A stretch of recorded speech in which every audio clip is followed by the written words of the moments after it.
Hi friends, welcome to Mahash channel. இன்றைக்கி என்ன recipe அப்படின்னு சொல்லி பார்த்தீங்கன்னா, வெயிட் லாஸ் பண்ணுறதுக்கு ஒரு ரெசிபி பார்க்க போகிறோம்.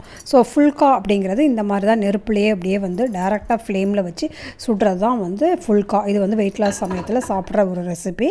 ஸோ இதோட வந்து ஒரு எந்த வெஜிடபிளும் இல்லாமல் ஜஸ்ட்டு வெங்காயமும் குடமிளகாவும் போட்டு ஒரு நார்த் இந்தியன் சப்ஜி பண்ண போகிறோம். ரொம்ப டேஸ்ட்டாக இருக்கும். வாங்க எப்படி செய்கிறதுன்னு பார்க்கலாம்.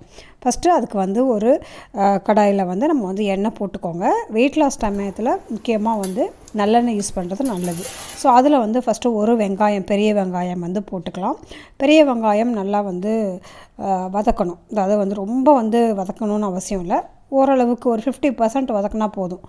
அந்த அளவுக்கு வந்து நல்லா ஒரு க்ரன்ச்சியாக அந்த மாதிரி இருக்க மாதிரி வந்து வதக்கிடுங்க. ரொம்ப வேகணும்னு அவசியம் இல்லை. ஏன்னா இது க்ரன்ச்சியாக இருந்தால் தான் அந்த சப்ஜி வந்து நல்லாயிருக்கும். ஸோ வந்து வெங்காயம் வந்து இந்த மாதிரி க்யூபாக கட் பண்ணி வச்சுருக்கேன். ஸோ இந்த மாதிரி ஷேப்பில் இது பண்ணால் தான் நமக்கு வந்து சாப்பிட்றதுக்கு வந்து ஃபுல்கா கூட சாப்பிட்றதுக்கு ரொம்ப நல்லாயிருக்கும். அதோட குடமிளகா, இதை வந்து நான் க்ரீன் மிளகா போட்டிருக்கேன். நீங்கள் வந்து ரெட்டு, எல்லோ எந்த கலர் கிடச்சாலும் நீங்கள் இதோட சேர்த்துக்கலாம்.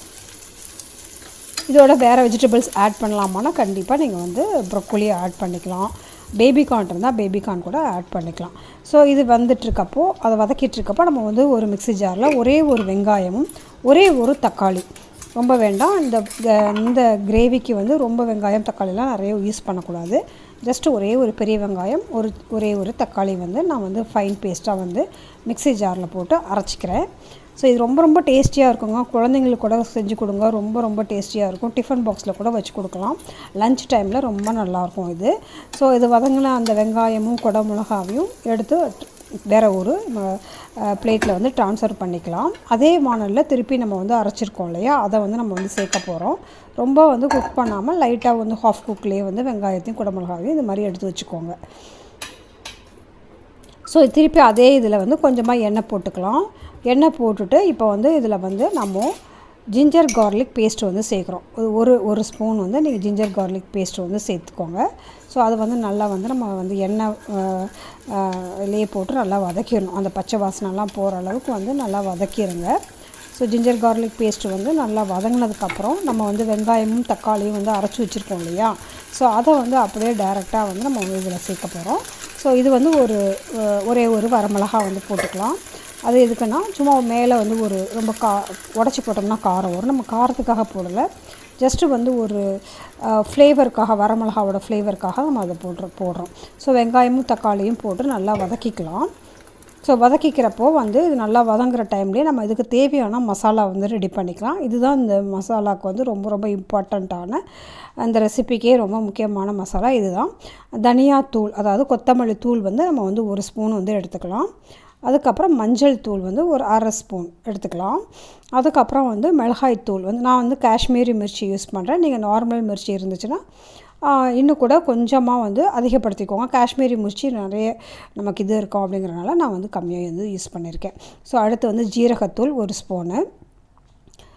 அடுத்து கரம் மசாலா, இதுவும் வந்து சும்மா ஒரு அரை ஸ்பூன் தான் போடணும், ரொம்ப வந்து யூஸ் பண்ணக்கூடாது. கரம் மசாலா வந்து அரை ஸ்பூன் போட்டுட்டு இந்த மசாலாவை எல்லாத்தையும் வந்து அந்த இதில் போட்டு நம்ம வந்து வெங்காயம் தக்காளி வதக்கி வச்சுருந்தோம்லே அதில் போட்டு நல்லா வதக்கிடணும்.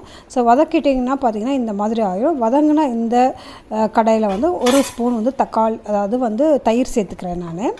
ஸோ தயிர் சேர்த்து நல்லா வந்து வதக்கிடலாம். இதில் வந்து கண்டிப்பாக தயிர் சேர்த்தே ஆகணும். அதனால தான் நம்ம வந்து தக்காளி வந்து ஒரே ஒரு தக்காளி போட்டு அரைச்சிருக்கோம். ஸோ இதில் வந்து அந்த புளிப்பு சுவைக்கு வந்து தயிர் தான் மெயினாக இருக்கும். அப்போ தான் வந்து அந்த சப்ஜி நல்லாயிருக்கும். ஸோ அதனால் வந்து தயிர் போட்டு நல்லா அந்த மசாலாலாம் நல்லா ஒன்றா வர்ற அளவுக்கு நல்லா வந்து நம்ம வந்து நல்லா வதக்கிடலாம். ஸோ இந்த ரெசிபியை வந்து கண்டிப்பாக ட்ரை பண்ணி பாருங்கள். அவ்வளோ டேஸ்டியாக இருக்குங்க. வந்து இதை வந்து சிக்கனில் கூட நீங்கள் பண்ணலாம். பேஸ் மசாலா அதுதான். ஸோ இப்போ வந்து நம்ம வந்து மிக்சியில் அரைச்சி வச்சுருக்கோம் இல்லையா, அந்த தண்ணியை வந்து இதில் வந்து கொஞ்சோண்டு சேர்த்து இப்போ வந்து நல்லா வந்து அதில் பச்சை வாசனைலாம் போகிற அளவுக்கு நல்லா வந்து நம்ம வதக்கிடலாம். ஸோ தயிரில் வந்து அந்த திட்டாக இருக்கும் இல்லையா, அதெல்லாம் நல்லா உடச்சி விட்டு நல்லா வந்து ஃபைனாக வந்து ஒன்றா வரணும் அந்த பேஸ்ட், அந்த மாதிரி பண்ணிக்கோங்க. இப்போ வந்து நம்ம வந்து அந்த வதக்கி வச்சுருக்கோம் இல்லையா, வெங்காயத்தையும் குடமிளகாவையும் போட்டு அதில் வதக்கிடலாம். ஸோ நார்த் இந்தியாவில் இது ரொம்ப ரொம்ப ஃபேமஸானதுங்க. நான் நார்த் இந்தியாவில் 10-12 இயர்ஸ் இருந்திருக்கேங்கிறதுனால தான் இந்த சப்ஜிலாம் அங்கே வந்து ரொம்ப டே டு டேயில் செய்கிற ஒரு சப்ஜி. இது வந்து ஃபுல்கா கூட அவ்வளோ டேஸ்ட்டாக இருக்கும். கண்டிப்பாக ட்ரை பண்ணி பாருங்கள். ஸோ இப்போ வந்து கடைசியாக இதில் வந்து ஒரு சீக்ரெட் இன்க்ரீடியன்ட் என்ன அப்படின்னா கஸ்தூரி மேத்தி, அதாவது காஞ்ச வெந்தய இலைகள். இதை வந்து சேர்க்குறப்போ வந்து அதோடைய வாசனை வந்து வேறு லெவலில் வந்து தூக்கிட்டு போகும். ரொம்ப சூப்பராக இருக்கும். இதை கண்டிப்பாக மிஸ் பண்ணாதீங்க. கஸ்தூரி மேத்தி ஒரு பாக்கெட் வாங்கி வச்சுக்கோங்க. ஸோ இது வந்து நிறைய டிஷ்ஷஸில் வந்து நார்த் இந்தியன் டிஷ்ஷஸில் வந்து நம்ம யூஸ் பண்ணுவோம். இது டேஸ்ட் வந்து வேறு லெவலுக்கு வந்து என்ஹான்ஸ் பண்ணும். அதனால் கண்டிப்பாக தேவைப்படும். ஸோ இப்போ நல்லா வதங்கினதுக்கப்புறம் உங்களுக்கு எந்த கன்சிஸ்டன்சியில் தேவையோ, நீங்கள் வந்து டிஃபன் பாக்ஸ்லாம் கொடுக்குறீங்கன்னா அதே மாதிரி கெட்டியான ஒரு பதத்திலே கொடுத்துருங்க. இல்லை நம்ம வீட்டில் தான் சாப்பிட போகிறோன்னா கொஞ்சமாக நம்ம வந்து தண்ணி சேர்த்துட்டு திருப்பி இந்த மசாலா இதெல்லாம் வந்து நல்லா வந்து அதோட சேர்ந்து வர மாதிரிக்கு நல்லா வந்து மூடி போட்டு ஒரு 2 மினிட்ஸ் வந்து நம்ம வந்து அதை குக் பண்ண விடலாம். ஸோ அதுக்கப்புறம் வந்து ஏற்கனவே குக் பண்ண விஷயம் தான் எல்லாமே அப்படிங்கிறதுனால ரொம்ப நேரம் நம்ம இது பண்ண தேவையில்லை. கொத்தமல்லி தழைகளை வந்து நம்ம போட்டு அலங்கரித்து இதை வந்து ஃபினிஷ் பண்ணிடலாம். இந்த ரெசிபி வந்து கண்டிப்பாக ட்ரை பண்ணி பாருங்கள். அவ்வளோ நல்லாயிருக்கும். இது வந்து முக்கியமாக ஃபுல்காக்கு தாங்க அவ்வளோ டேஸ்ட்டாக இருக்கும். தோசைக்கு கூட நல்லா தான் இருக்கும். ஆனால் நீங்கள் ஃபுல்கா பண்ணிவிட்டு அதாவது சப்பாத்தி அந்த மாதிரி டைரெக்டாக நீங்கள் வந்து போடுறது இருக்கு இல்லையா, அந்த மாதிரி ஃபுல்காக்கு வந்து இது ரொம்ப ரொம்ப நல்லாயிருக்கும். இது காயெலாம் எதுவுமே இல்லைன்னா ஒன்றுமே தேவையே இல்லை. ஜஸ்ட் ஒரு வெங்காயம் இருந்ததுன்னா கூட போதும், இந்த சப்ஜி செஞ்சிடலாம். குடமிளகாய் இருந்ததுன்னா கொஞ்சம் நல்லாயிருக்கும். இல்லைன்னா கூட பரவாயில்ல, வெறும் வெங்காயத்தை வச்சு இந்த சப்ஜி பண்ணி பாருங்கள். அவ்வளோ நல்லாயிருக்கும். வெயிட் லாஸ் சமயத்தில் இந்த மாதிரி கொஞ்சம் டேஸ்டியாகவும் சாப்பிட்டணும்.